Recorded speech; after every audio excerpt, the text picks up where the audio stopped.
everyone, welcome back to MCOM Semester 3 Business Research Application. In this lecture 4, we will continue with the chi-square test, part 4. So friends, that's all a lecture and chi-square test. તો વિદ્યાર્થી મિત્રો, હવે આપણે ચી સ્ક્વેરમાં આગળ વધવાના છે કે આપણે મને પાર્ટ 1, પાર્ટ 2 અને પાર્ટ 3 કમ્પ્લીટ થઈ ગયેલા છે થિયરીના. અને આજે એક નવો એક ક્વેશ્ચન છે એ પણ તમને કરાવી દઈશ. એટલે ટોટલ તમારા થિયરીના જે કાંઈ ક્વેશ્ચન હશે પહેલાં એ આપણે કમ્પ્લીટ કરશું, ત્યાર પછી આપણે પ્રેક્ટિકલ સમમાં આગળ વધશું. તો હવે આપણે જે આગળ વધી બિઝનેસ રિસર્ચ એપ્લિકેશન છે તે તમારે ટૂંક સમયમાં એક્ઝામ છે તો તમને ખૂબ જ યુઝફુલ થશે આ ચેપ્ટર, અને થિયરિકલ ક્વેશ્ચન બધા તમને શોર્ટમાં યાદ રહી જશે. તો હવે આપણે એમાં જે ક્વેશ્ચન 1 છે એ આપણે પાર્ટ 1માં લીધો છે. જો તમે વિડીયો ન જોયો હોય તો ડિસ્ક્રિપ્શન બોક્સમાં તમને એમાં લિંક મળી રહેશે.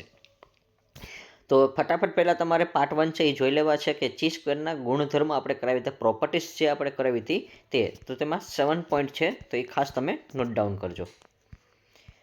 નેક્સ્ટ એના પછી આપણે વિદ્યાર્થી મિત્રો તમને ટૂંકમાં પણ એક સમજૂતી આપેલી છે. આટલું તમે આખો ક્વેશ્ચન રીડ કરી લ્યો અને ત્યાર પછી જે નેચર્સ ઓફ મીન્સ વેરિએશન એડિક્ટિવિટી એન્ડ નોર્મલ એપ્રોક્સિમિટી એ તમે ખાલી યાદ રાખી લો એટલે ઓલરેડી તમને આખો ક્વેશ્ચન છે એ રીડ થઈ જશે. નેક્સ્ટ ચી સ્ક્વેરના આપણે યુઝીસ જોયા હતા. યુઝીસ એટલે ઉપયોગ ક્યાં ક્યાં થાય છે, તો એના બેનિફિટ પણ આપણને ખબર હોવા જોઈએ. તો આપણે જે કરી લીધા છે એ. નેક્સ્ટના પછી આપણે આગળ વધીએ તો એમાં પણ એક તમને લાસ્ટમાં એક ટેબલ બનાવીને આપેલું છે. અને ત્યાર પછી ટેસ્ટ ઓફ ઇન્ડિપેન્ડન્સ છે, એમાં વિદ્યાર્થી મિત્રો 2 ક્વેશ્ચન છે. એક પર્પસ છે કે આ જે પર્પસ છે વિદ્યાર્થી મિત્રો એ ખાસ યાદ રાખજો કે એ પર્પસ તમને પૂછ્યા છે એ કેના છે, તો કે ચી સ્ક્વેર તો છે પણ એના ઇન્ડિપેન્ડન્સના છે. તો ખાસ એક ક્વેશ્ચનને નોટ ડાઉન કરજો કે ઇન્ડિપેન્ડન્સ ઓફ ઓબ્જેક્ટિવ પૂછે તો તમારે આ ક્વેશ્ચન છે આખો તમારે શોર્ટમાં લખવાનો છે. પરંતુ આ ક્વેશ્ચન ખૂબ જ શોર્ટ છે એટલે 5 માર્કમાં જ પૂછાશે અને સાથે સ્ટેપ પણ પૂછાઈ જશે. તો ટેસ્ટ આ જે સ્ટેપ છે એ ચી સ્ક્વેરના જ પૂછાવાના છે, પરંતુ ઇન્ડિપેન્ડન્સ તો ખાસ વર્ડ યાદ રાખજો, ઇન્ડિપેન્ડન્સના જે સ્ટેપ છે એ તમને પૂછાવાના છે. ટોટલ આ 3 નંબરનો જે ક્વેશ્ચન છે એમાં, અને આ ફોર્મ્યુલા તમારા સૂત્ર સમમાં તમને ખૂબ જ યુઝ થશે. તો મેં તમને ત્યારે પ્રેક્ટિકલ સમ પણ તમને એક શોર્ટમાં કરાવેલો છે, અને કોને આપણે ઓબ્ઝર્વેશન કહેવાશે, કોને એક્સપેક્ટેડ ફ્રીક્વન્સી કહેવાશે. નેક્સ્ટ હવે લાસ્ટ જે આપણે ક્વેશ્ચન 2 બાકી રહેલા છે, nature of chi square distribution. હવે જો અહીંયા એક્સ સ્ક્વેરને ચી સ્ક્વેર જ કહેવાશે, ખાસ યાદ રાખજો. ચી સ્ક્વેરના વિતરણના ગુણધર્મ અહીંયા જે સ્વરૂપ છે અથવા સ્વભાવ છે એ આપણે જોવાના છે. પરંતુ સેમ આ ક્વેશ્ચન તમે જોવા જશો તો કે જે આપણે પહેલો ક્વેશ્ચન ભણેલા છે ગુણધર્મ, સેમ એ ટાઈપનો બેઠો જ ક્વેશ્ચન છે કે નોન નેગેટિવ વેલ્યુ કે ઋણાત્મક નહીં હોય, the value of chi square is always positive because it's base on the chi square difference. Chi સ્ક્વેરનું મૂલ્ય હંમેશા ધનાત્મક જ હોય છે કે તે કારણ કે તે વર્ગ મૂલ્યો પર આધારિત હોય છે. કારણ કે જો વિદ્યાર્થી મિત્રો ક્યારેય છે એ પોઝિટિવમાં જ આવશે, ક્યારેય નેગેટિવમાં નહીં આવે. કારણ કે હંમેશા આપણે આ રીતે આ ટાઈપના આપણે પ્રામાણ્ય વિતરણના જે સમ ભણાઈ ગયેલા છે ધોરણ 12માં, તો આ ટાઈપમાં આપણે નિશાની દોરતા, આ બાજુ માઇનસ દોરતા, આ બાજુ પ્લસ દોરતા. હંમેશા આની માહિતી તમને ખબર હોય કે 0.42 દાખલા તરીકે માઇનસમાં આપેલી છે, તો આપણે એ માઇનસને આપણે હંમેશા એને પ્લસમાં ફેરવતા હતા. તો એ ખાસ આપણે નોટ ડાઉન કરશું. નેક્સ્ટ એના પછી કે કન્ટિન્યુઅસ પ્રોબેબિલિટી ડિસ્ટ્રીબ્યુશન, સતત સંભાવના વિતરણ, કે chi square is continuous distribution not discrete, કે ચી સ્ક્વેર છે એ સતત એટલે કે સંભાવના વિતરણ છે. જો કીધું વિદ્યાર્થી મિત્રો કે ચી સ્ક્વેર છે એ કેવું છે, સતત સંભાવના વિતરણ છે, કે તે વિચિત્ર એટલે ડિસ્ક્રીટ નથી, તે ક્યારેય ઘટતું નથી, હંમેશા એ વધતું જ હોય છે. એટલા માટે ખાસ યાદ રાખજો કે સતત સંભાવના વિતરણ હોય છે. ત્યાર પછી નંબર 3માં કીધું છે depends on degree of freedom, સ્વતંત્રતાની ડિગ્રી પર આધાર છે. તે ચી square of chi square distribution depend on the degree of the freedom.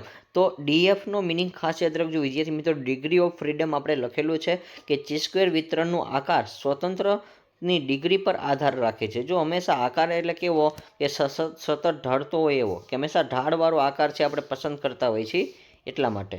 તો ઢાળવાળો આકાર એટલે શું, દાખલા તરીકે આ પ્રકારનો આપણે એક ઘંટાકાર દોરી, તો આ પ્રકારનો જે ઘંટાકાર આપણે દોરી છીએ, તો ખાસ યાદ રાખજો કે હંમેશા આ ડાબી બાજુ કહેવાશે અને આ આપણી જમણી બાજુ કહેવાશે. તો આ જે ડાબી બાજુથી હંમેશા જમણી બાજુ તરફ જ વળતો હોય છે.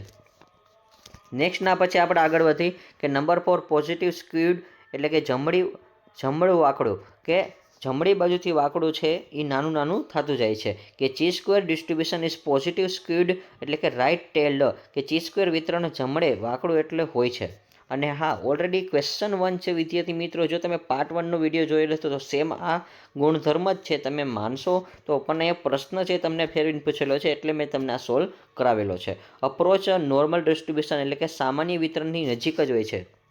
As the degree of freedom increase કે હંમેશા તે સતત વધારે કરે છે. ડીએફમાં વધારો થાય છે. ડીએફ એટલે ડિગ્રી ઓફ ફ્રીડમ જે હંમેશા સતત વધતું છે. અને ચી square distribution approach the normal distribution અને ચી સ્ક્વેર વિતરણ સામાન્ય વિતરણથી નજીક આવે છે. જેમ જેમ વધશે એમની નજીક આવવાની સંભાવના રહેશે. નેક્સ્ટ નંબર 6 એડિક્ટિવિટી પ્રોપર્ટીઝ એટલે કે સરવાળની ગુણધર્મ કે 2 chi square in variable are independence. There are some also follow a chi square distribution કે જો બે ચી સ્ક્વેર પર સ્વતંત્ર ચલ હોય છે તો એમ કુલ ચી સ્ક્વેર છે વિતરણ અનુસરે છે. દાખલા તરીકે જો બે ચલ એટલે કયા કયા હશે, મેં આની પહેલાંના લેક્ચરમાં પણ કીધું હતું કે ભાઈ તમારી પાસે એક સાથે બે માહિતી આવે છે ક્યારેક ક્યારેક. દાખલા તરીકે એક x1 હોય છે તો એક x2 હોય છે. તો આ એક માની લો કે આપણે નામ આપેલા છે x1 ને x2, તો અહીંયા આપણી પાસે બે માહિતી છે. તો આ ટાઈપના પણ આપણે જ્યારે સંભાવના વિતરણ આપણે ભણેલા હોય છે ધોરણ 12માં, ત્યારે આપણે અહીંયા કુલ ગણી તો કુલ જે ઘંટાકાર હોય છે એનું મૂલ્ય 1 હોય છે, પરંતુ આનું 0.5 માઇનસમાં હોય છે, તો આનું 0.5 છે એ પ્લસમાં હોય છે.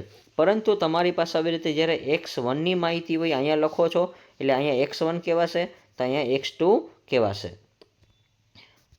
તો હવે અહીંયા આપણે જે x1 કીધું છે તો અહીંયા જે આપણે x1 નામ આપેલું છે, તો આપણે ફરીથી એકવાર ઘંટાકાર છે એ દોરી કે દાખલા તરીકે અહીંયા આપણે આ માહિતી દોરી અને અહીંયા x1 લખી, અહીંયા x2 લખી. હવે આપણને માહિતી છે એ મળ્યો કે x1 અહીંયા મળે છે, તો આને આપણે x1 નામ આપશું અને આને આપણે x2 નામ આપશું. અને અહીંયા વચ્ચોવચ્ચ તો કુલ મૂલ્ય જ હોય છે એટલે z હંમેશા હોય છે. તો આ રીતે આપણે ફાઇન્ડ આઉટ કરી શકીએ છીએ. નેક્સ્ટના પછી આગળ કે ધ મીન વેરિએશન સરેરાશ વિવિધતા કે મીન એટલે વિદ્યાર્થી મિત્રો યાદ રાખજો ભાઈ કે સરેરાશ કહેવાશે. તો અહીંયા સરેરાશ નામ આપેલું છે. મીન એટલે શું થશે? સરેરાશ. તો સરેરાશનું હજી બીજું નામ વિદ્યાર્થી મિત્રો જો તમે ફર્સ્ટ પાર્ટ જોયો હોય તો તમને યાદ હશે કે એને આપણે મધ્ય કંઈ કીધું હતું અને મધ્યસ્થે કીધું હતું, ખાસ યાદ રાખજો. અને બહુલકે કીધું હતું. તો 4 નામ છે, ખાસ યાદ રાખજો કે મધ્યક, મધ્યસ્થ, બહુલક ને સરેરાશ, અને મીન જ કહેવાશે. અને વેરિએશનને આપણે વિવિધતા કહેવાશે. આપણી પાસે 2 વેરિએશન હતા, x1 ને x2. તો આઈ હોપ કે આ ક્વેશ્ચન છે તમને ઓલરેડી કમ્પ્લીટલી થઈ ગયો હશે વિદ્યાર્થી મિત્રો. અને હા, આ જે સમરી ટેબલ છે એમાં આપણે સેમ પોઈન્ટ જ લીધેલા છે. ઓલવેઝ પોઝિટિવ હોય છે કે તે હંમેશા ધનાત્મક હોય છે. કન્ટિન્યુઅસ ડિસ્ટર્બન્સ તે સતત સંભાવના વિતરણ હોય છે. ડિપેન્ડ ઓન ડીએફ અને હા ડીએફ પર આધાર રાખે છે. અને પોઝિટિવ સ્ક્વિડ એટલે કે જમણી બાજુ હંમેશા વાકડું થવું જોઈએ, એટલે કે એનો જે સાંકડો ભાગ છે એ જમણી બાજુ થાય છે. અપ્રોચ નોર્મલ એટલે કે લાર્જ ઓફ ડીએફ કે મોટા ડીએફ માટે સામાન્ય વિતરણ જેવું હોય છે. અને એડિક્ટિવિટી પ્રોપર્ટી એટલે કે જે સરવાણી ગુણધર્મ ધરાવે છે એટલે એક સરખા ધરાવે છે ગુણધર્મ. અને જ્યારે મીન અને વેરિએશન છે એ આપણે ખાસ ધ્યાનમાં રાખવાનો હોય છે. તો અહીંયા તમારો આ ક્વેશ્ચન છે વિદ્યાર્થી મિત્રો કમ્પ્લીટ થાય છે. સેમ તમે જુઓ તો પાર્ટ 1નો જે આપણે ક્વેશ્ચન 1 કરેલો છે આ એના જ ગુણધર્મ છે. ખાલી અહીંયા ક્વેશ્ચનનો જે કન્સેપ્ટ છે વિદ્યાર્થી મિત્રો એટલે મેં તમને કે ડીપમાં સમજાવેલું છે કે જો તમને એના સ્વરૂપ પૂછાય છે તો સેમ આ જ ક્વેશ્ચન તમારે રાઇટ ડાઉન કરવાનું છે. તો આઈ હોપ કે આ વિડીયો જો તમને પસંદ આવ્યો હશે. અને હા વિદ્યાર્થી મિત્રો, જો તમને આ વિડીયો પસંદ આવ્યો હોય તો મેક્સિમમ લાઇક કરજો અને શેર કરજો અને સબસ્ક્રાઈબ કરવાનું ભૂલતા નહીં. અને હા, આવી જ રીતે આપણે નવા વિડીયોના નવા ટોપિક સાથે મળતા રહીશું. ત્યાં સુધી આવજો.